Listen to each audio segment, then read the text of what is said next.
Hey, what is up, ladies and gentlemen? My name is BobLyn, aka PabLoon, and today we're taking a look at the new Pan American cruisers that are going to be coming out to Blitz. This is the San Martin, and it is a blast to play. It brings a lot of new features to the game, or one specific new feature to the game, and a very interesting playstyle. You might think this is a Worcester, but I can tell you right now, it is not a Worcester when you play it. It does not do the same thing. The ship has a new skill, and we're going to take a look at that in just a second, but I wanted to show you guys the maneuverability here. It's very fine, feels like a Worcester, and the guns are 152s. You got 10 instead of 12 like on the Worcester, and you only have AP. This is an AP only ship.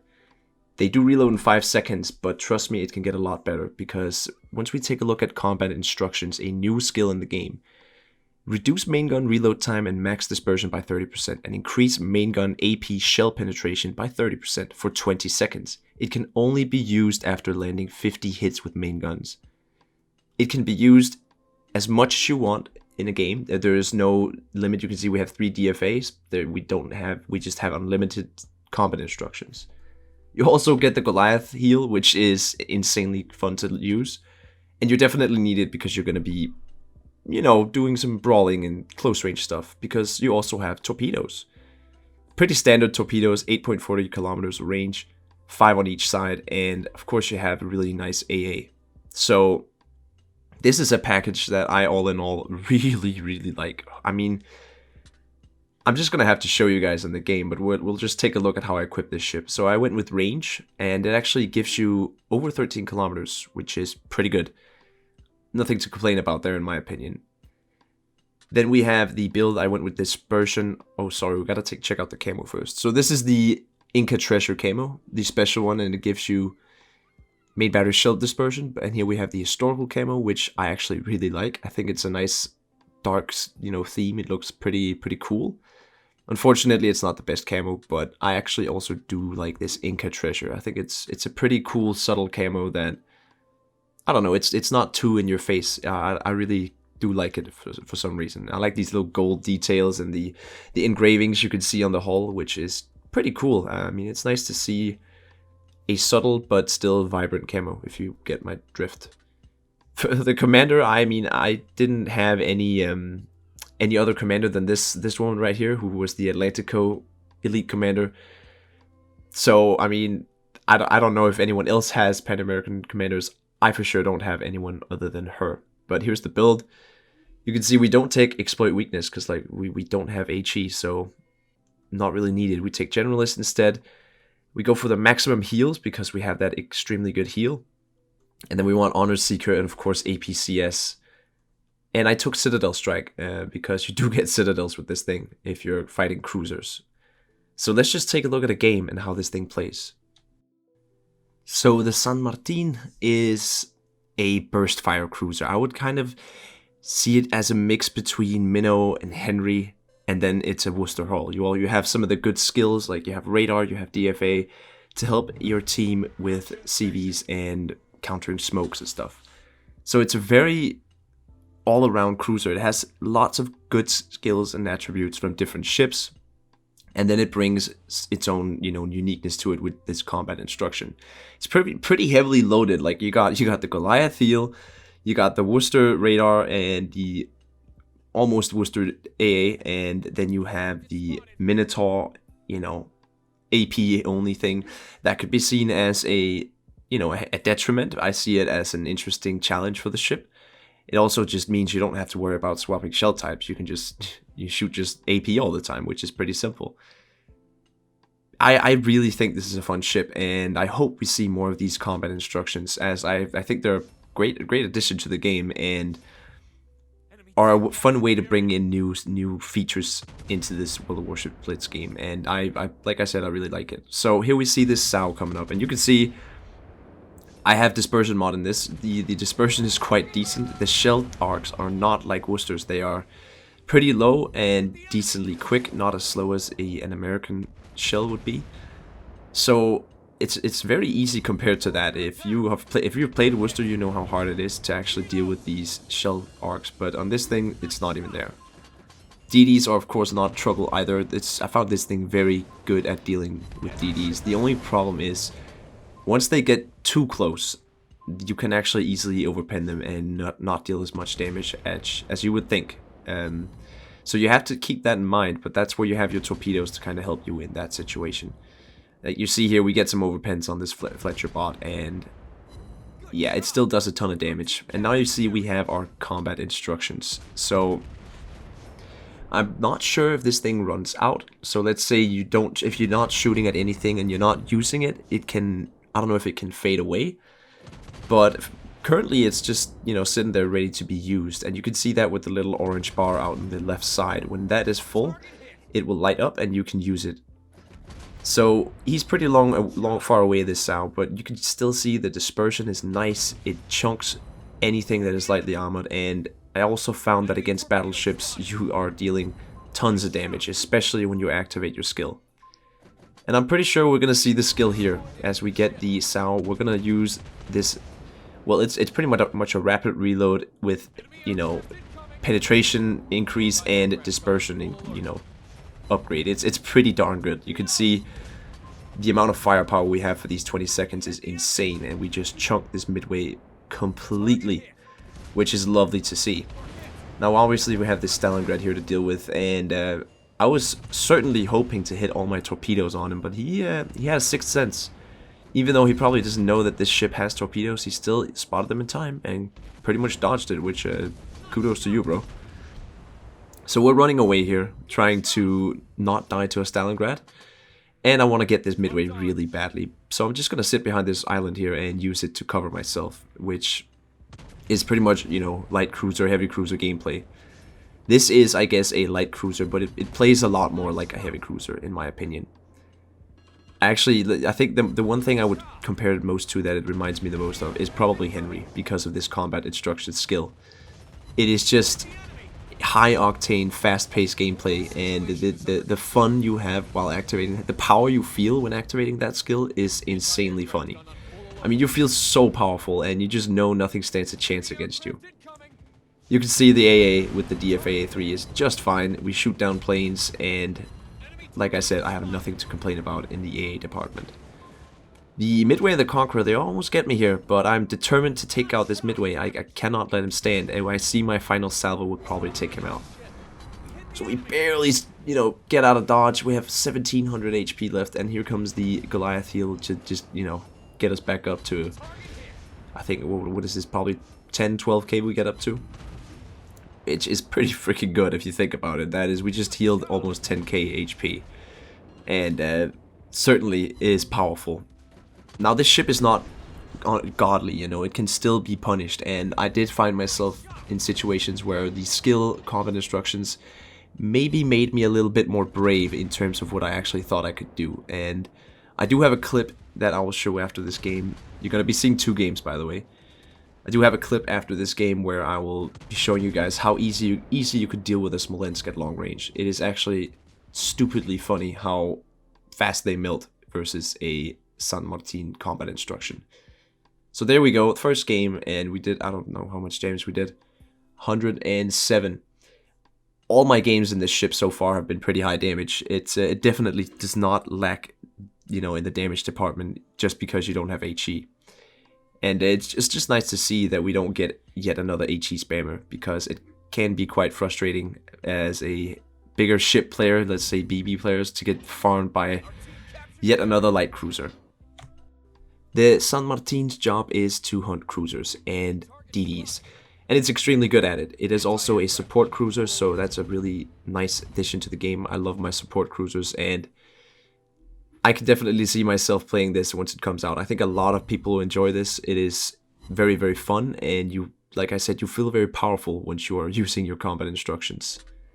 Right here, I'm not sure if there's a bug, but I couldn't really get my lock on to work, so I just had to reacquire it right there. And now we just start opening up on Smolensk. We don't even have our instructions yet. This is just the normal rate of fire and penetration. But you see, the shells are pretty easy to hit with, and they do hit constantly. Look, 591 damage on the Smolensk. And you can easily get citadels. Now he smokes up, and that's just not gonna help him because, well, there's a bot spotting him, which is a little bit sad for him. And it just means I get to take him out. But we are gonna make a mistake in this clip. I am going to push in and do a pretty dumb thing, which is to push in the middle of an epicenter game where there's BBs around you. That's a bad thing to do in World of Warships when you're a cruiser. I can't. The reason you get this prompt coming up is because I haven't hit my 50 shells, and I really want my combat instructions to activate. But at this point, he's so low that it doesn't even matter. So we just take him out with completely normal San Martin salvo. I keep wanting to call this thing Worcester because it just looks like it, but he actually lags a little bit, so we don't get him, which is quite annoying. And I trust that I'm gonna kill him here. So now we turn around and I see that there's a Jinan, and we do have our little skill, and well, we're gonna try to use it on Jinan here, and let's just let it rip, open up these guns and stagger fire just to see how fast can we get these guns to shoot. And you can see it goes from a 5-second reload to a 3.2-second reload. That is very powerful for 152s, and not something you want to deal with when you're in a Jinan. Now, unfortunately, the clip kind of cuts off, and we won't see me getting him, but we do end up taking him out. But we trade and die to the BBs, so this is a lesson. Even though you have extremely fun skills, combat instructions, and great guns, yeah, you will still be destroyed if you push in like that. You're going to be treated to another game here, and it is going to be pretty much the same damage as the first one I showed you guys, but this is a full player game, and we're going to be getting up close and personal to some of these ships.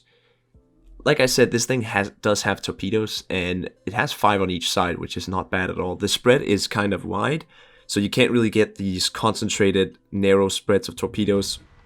Instead, you get this very wide spread, and it's good to have. I mean, I definitely did not use the torpedoes, but I think that's more of a case of me having to get used to that this thing is not a Worcester, and Worcester does not have torpedoes, so that's probably why I never even thought of it. But they're great, obviously, for close fights with DDs if you want to rush a battleship. You can easily do that because with the combat instructions, you get more penetration, get a faster reload, and you get better dispersion. And you can use that to your advantage when you're getting close to a BB. You can shoot their bow and you can shoot their stern. And along with your torpedoes, you can actually bring them down quite quickly. Especially ships like Republic and the Conqueror, like you saw. Less armored BBs are gonna take a lot of damage at close range from this ship. Now, then again, you can also get completely destroyed, and that's just how it is. Sorry for I had to minimize my my game here, and I was trying to counter this flickering glitch that is on BlueStacks that I find so annoying. And we spot a Z-52. Now, I realized after this game that I could have killed him easily because he got really close to me and probably didn't know I had torps. But these guns, they just do the work. You barely need the torpedoes, man. So we hit him for 5,400 damage just off the bat. And we spot this Republic out here, so I'm trying to turn in to maybe avoid a potential broadside salvo from him. I don't want that. We also see that there's an Aegir. Pretty dangerous ship for me, actually, to fight against close range, so we don't want to take that fight. But we're trying to creep up on this Z-52 here. He is behind the island, and I'm pretty sure he knows I'm coming. But the thing is, he doesn't know what the ship can do, and that is a little bit unfair, so I'm just gonna do my best here to surprise him and see what he wants to do. We do have our radar, so we can spot him if he smokes up, and we can spot him if he goes undetected. Meanwhile, we're just gonna be shooting at the Republic. This is just free farm. He's not even looking at us, and you can see we get some pretty decent pen on his bow there. Nope. Now we're gonna go away now. We have to take out this Z-52. No more Republic farming. Nope, Bob. There is a DD right next to you that you actually have to do something about. You are a cruiser player, and cruiser players out there, this is your finest duty, killing DDs. Okay, there are some cruisers that's not their finest duty, like Stalingrad, stuff like that. But most cruisers should be worrying about DDs and trying to take them out for their team. We snagged the kill on that Republic by shooting him while he was flooding. A little cheesy by me, but hey, I like getting kills. So now we're gonna get the second one, and this Z-52 here he's about to feel the power of the combat instructions. Now I could have killed him with torps here, but I completely forgot I had him. And you can actually see that we overpen quite a lot on him, and that's what I mean. You don't want to be this close to a DD, especially if you don't use your torpedoes like me. But it's fine, we dodge his torps. We do not have a sonar like on the Worcester, but you know, you do have a radar still, and at this range, sonar is not going to save you anyways. But now that he is not as broadside as before, we actually get some nice full pens. There's also a Vermont coming, and I'm just thinking, alright, that's cool. I mean, this is even more damage I can farm, and you can see if we hit his bow, very, very decent damage we get in this man. He is very much, you know, losing his HP, and we're just building up our 50 hits so we can get combat instructions for the A gear. Now, Vermont is pretty toast, so we're going to turn around, and we're actually going to try to fight this A gear at close range. I was kind of limit testing to see what we could do with this thing, and oh boy, does it is just fun at close range. It's more like a brawler than it is a damage farmer at long range. It can also do that, but this is where the ship really shines. Just look at the damage we get. Combat instructions, up again, we're just mauling his stern. There's nothing he can do. Yeah, and he just melts. Just like that. He was full HP just not too long ago, and now he's gone. San Martin, yet another kill, and it is just AP fun. I gotta say, I keep saying this every video, but I have to admit, the ships they've been releasing in the cruiser line, we got the Jinan, we got the Yodo, and now this. Marseille has not really hit the mark with me, but I hope it gets some more buffs. It is definitely a better experience than it used to be, but when you have something like this, the Yodo, the Jinan, there's just no reason to play Marseille, I'm sorry to say. Sorry to any Marseille fans out there. I know Soulfire, you enjoy it, but I gotta say, this thing is a lot more fun. And it also gets a burst fire kind of playstyle with this. Well, combat instructions is just an extremely good form of rapid reload if you think about it. And you're not limited to having 4 or 5 or 3 per game. You have unlimited uses of this. It's mostly a matter of, can you hit 50 shells in a short amount of time.